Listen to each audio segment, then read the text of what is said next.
Cara a cara, y el día de hoy platicando sobre el tema del agua en el estado de Jalisco, y por ello platicamos con Felipe Tito Lugo, director general de la Comisión Estatal del Agua, y le damos la bienvenida aquí en Cara a Cara y arrancar con las preguntas obligadas. O sea, había sido un anhelo que este acuerdo para la repartición de las aguas del río Lerma, que es el que alimenta la laguna, el lago de Chapala, se convirtiera en decreto. ¿Cuál es la importancia, Felipe, de esto, de que ya sea un decreto y de que haya sido firmado por el mismísimo presidente de la República? Mira, primero que todo pido una disculpa por haber llegado un poquito tarde, pero ya ves el estacionamiento que se forma en Guadalajara en las mañanas. Me da gusto saludarte, Pablo, también a ti, Marcos. Y entrando en materia precisamente de lo que se acaba de señalar, es que el hablar de un decreto es hablar de ley. Ya no es de capricho, ya no es de necedad, ya no es de que lo que llueve aquí se queda, sino que ahora se maneja de manera integral lo que es una cuenca que tiene del orden de 50,000 kilómetros cuadrados y, como bien se dijo anteriormente, atraviesa 5 estados. Pero Marcos señalaba atinadamente, ya no se vale de que porque quiero o porque no quiero, sino que ahora es de acuerdo a los niveles del lago de Chapala, será la distribución de la misma. Me refiero del agua. En ese sentido, pues ya nos debe de interesar ahora sí a los 5 estados que formamos parte de esta cuenca, que el lago de Chapala tenga los mejores volúmenes, ya que de ahí depende la distribución en toda la cuenca. Mira, Tito, hay una cuestión que se ha debatido en las últimas semanas, y te la digo. Hay algunos investigadores que públicamente han expresado que la crisis de Chapala, que la pérdida de agua en mayor volumen que lo que se aporta a Chapala es inducida para otros fines. A ver, tú como responsable de la comisión, dinos de qué se trata. Bueno, pues al respecto yo les puedo decir que tengo ya cerca de 40 años en esto y pues tengo ya un periodo de esos mismos años como para poder manejar hidrogramas, manejar estaciones hidrométricas, manejar escorrentías, evaporación, etcétera. Aquí yo lo que sí les puedo señalar que no es inducida y simplemente yo les podría decir que si nos remitimos a los datos más recientes, simplemente el agua el día de hoy amaneció en la cota 93.25 con 2.963 millones, o sea, ya el día de hoy tiene menos agua que el año pasado. El hecho de señalar que el año pasado se había, a estas fechas, había bajado solamente 1,27 m y hoy 80, dicen, no, pues entonces si el año pasado 27 y ahora solo 80, pues no es cierto que el lago vaya empeorando. No hay que ver simplemente lo que baja y sube en un año, hay que ver el saldo de la chequera, hay que ver cuál es el volumen que tenemos. El día de hoy estamos en la 37.5, a diferencia que el año pasado estábamos en la 37.64. Dicho de otra manera, que nosotros ya tenemos del orden de 10 a 12 millones de metros cúbicos menos y el estiaje todavía falta. En este caso, ¿cuándo es la fecha históricamente hablando en que Chapala alcanza su mínimo de nivel? ¿Y cuánto ordinariamente su máximo de nivel?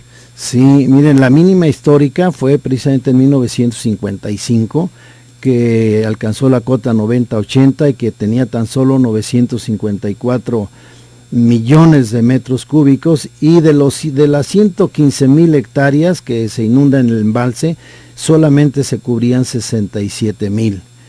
Esa ha sido la mínima histórica. Y tenemos una mínima histórica reciente que fue precisamente el día 28 de junio, que fue en el 2002, que si no haya sido por los trasvases que caprichosamente se negociaban con los estados, especialmente Guanajuato, pues el lago llegó a la 9107 con apenas 1,138, pero si le restáramos los trasvases que se lograron, pues hubiera sido la más baja desde 1900 hasta la fecha.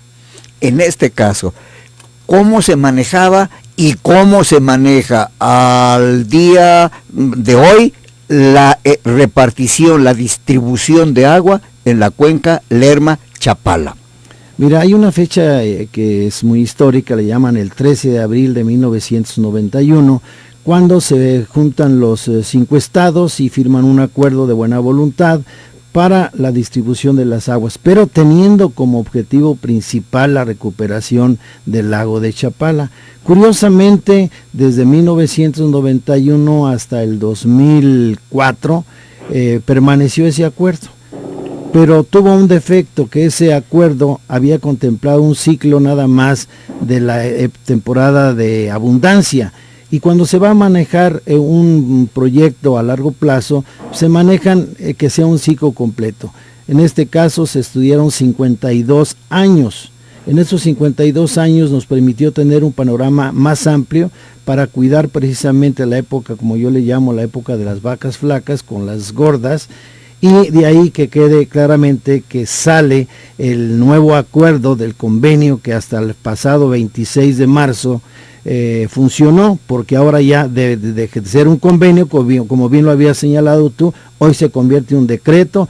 Hoy no es de si quieren o no quieren, ahora dependiendo de los niveles del lago de Chapala, como ya lo dije anteriormente, se hará la distribución correspondiente. Esto para mí es histórico, no hay un documento en México, lo puedo señalar, en ninguna otra cuenca como la que existe aquí en la cuenca del Lerma. Se afirma en ese decreto, si mal no me acuerdo, que el nivel base, que el nivel a partir del cual se va a calcular el reparto de agua es una reserva de 3.300 millones de metros cúbicos de agua. ¿Por qué?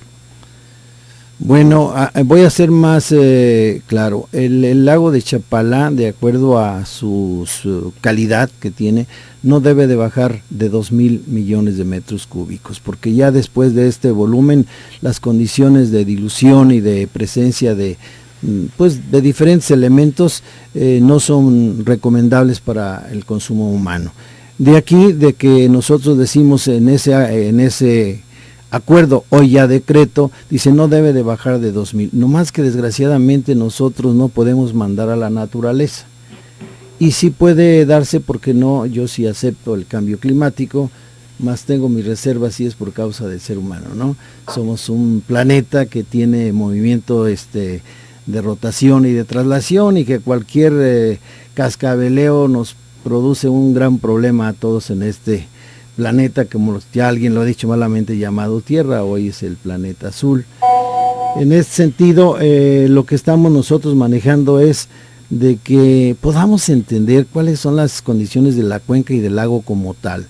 Yo en otras veces lo había señalado, que el lago como tal, de manera natural, su cota es la 9478, con una capacidad del orden de 4.500 millones. Después, ¿Y por qué fijas ese dato? Bueno, ese dato lo señalamos porque es como lago natural. Entra las aguas por el río Lerma, se llena a ese nivel y sale de manera natural por el río Santiago. Sin embargo, por allá don Porfirio Díaz hizo un proyecto que creo que se le atañe al ingeniero Ballesteros, donde se señala precisamente recuperar mayor volumen. Se construye la presa de Poncitlán, 3 metros, es la famosa 9780, y de 4.500 pues llegamos casi a los 8.000 millones de metros cúbicos que todos deseamos, que todos queremos. Sí, Tito, pero oye, a ver, espérame, aguántame tantito. ¿Cómo que don Porfirio le corta a la laguna, pues no sé, 50, 60 mil hectáreas para cultivarlas en lugar de llenarlas de agua? Sí, mira, es curioso. Este proyecto en su momento de gran visión, podíamos señalar que como en todos los ríos, cuando llegan al mar o la parte baja, forman un delta, y ese delta es divagante. Y aparte que es divagante, forma humedales, por llamarle de esa manera. Entonces consideraban que a la desembocadura del río Lerma, mira, el Chapala tenía 165.000 hectáreas, y al llegar al río Lerma pues había del orden de 50.000 hectáreas que se humedecían, pero el agua no alcanzaba a llegar al espejo, de tal manera que se decidió construir un bordo, encauzar el río Lerma 16 kilómetros hasta donde está el espejo del agua, luego construir un bordo que es el famoso bordo de La Palma, que va a dar en Michoacán, y se construye la presa de Poncitlán, y de ahí se sube a la cota 97.80 y decíamos, ¿y qué se tuvo de beneficio? Bueno, pues ese beneficio de lo que era lodo, que no servía para nada, se convirtieron en el distrito de los más importantes, denominado y que todos lo conocen como la Ciénega de Chapala. Son 45,000 hectáreas que están en Michoacán efectivamente y 5,000 están en Jalisco, pero aquí se manejó el incremento del cultivo, el incremento en el volumen del lago y el incremento en la pesca y en todo lo que esto deriva en la economía de toda la ribera. Entonces, ¿no perdió agua Chapala? No, para nada, al contrario, casi recuperó un 90% más arriba todavía de lo que ya tenía. Entonces, trato de entender, Tito, que la cota natural de Chapala es la que permite que salga sin bombeo el agua hacia el río Santiago. Así es, Marcos. Sí, entonces, ¿cota cuánto? La 94.78. Correcto. Señor, a partir de cuando Chapala pierde agua y baja de la 94 y lo que me estás diciendo, ¿qué se necesita para bombear agua a río Santiago? Bueno, precisamente esos 3 metros de lo que estábamos hablando es el que se utiliza para el incremento de volumen. Sin embargo, todo el mundo conoce Ocotlán, todo el mundo conoce que ahí hay una planta de bombeo, hay 10 bombas de metro cúbico cada una de ellas, que de origen era para bombear cuando los niveles bajaban el agua para que se fuera por el río Santiago y se pudiera generar energía eléctrica que necesitaba Guadalajara para su desarrollo.